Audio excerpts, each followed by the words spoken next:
El nombre que escondo. Me llamaba Yehudit antes del pogromo. No sé cómo me llamo ahora. No me atrevo a pronunciarlo en voz alta por miedo a que alguien lo escuche y me señale. Desde aquel verano de 1391, todo lo que era ha quedado enterrado bajo los escombros de mi antigua vida en la judería de Sevilla. Mi esposo, Simón, murió defendiendo la sinagoga.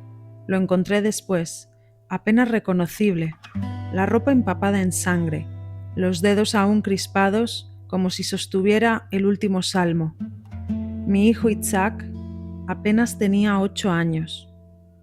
Lo arrastraron fuera por negarse al bautismo. No supe más de él. No pude enterrarlos. Y eso me mata cada día. Sus nombres viven en mi pecho como brasas que no se apagan.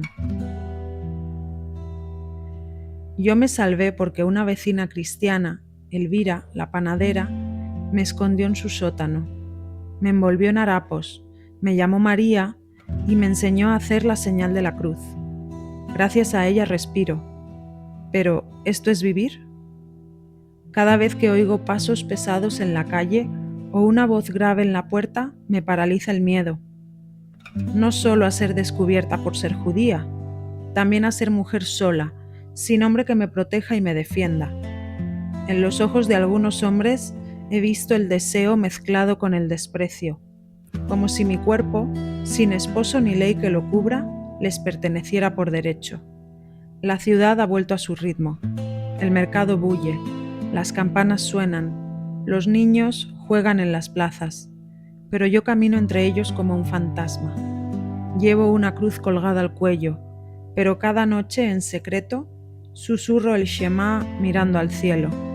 Nadie me lo ha prohibido, y sin embargo, todo me lo han quitado. Me han ofrecido bautizarme de forma oficial, tomar un nuevo nombre, una nueva vida, una nueva fe. Dios es uno solo, me dicen, pero yo ya tenía un Dios. Uno que escuchaba mi voz cuando encendía las velas del Shabbat y le cantaba a mi hijo mientras horneábamos pan. ¿Qué clase de fe exige borrar el rostro de los que amamos? He pensado en huir. Hay quienes dicen que en Navarra o en Fez aún se puede vivir como judía sin esconderse, pero tengo miedo y me atan los recuerdos. El olor del patio en primavera, los rezos de mi abuela, el idioma de mis muertos. ¿Cómo se embala un alma para el exilio? Esta noche he decidido escribir mi nombre real en un trozo de pergamino y esconderlo en una rendija del muro de la antigua sinagoga. Que quede al menos esa señal, que si algún día mi historia se olvida, alguien encuentre esa letra y sepa que aquí vivió una mujer judía que amó, perdió y resistió. Que aún me llamo Yehudit, aunque nadie lo sepa.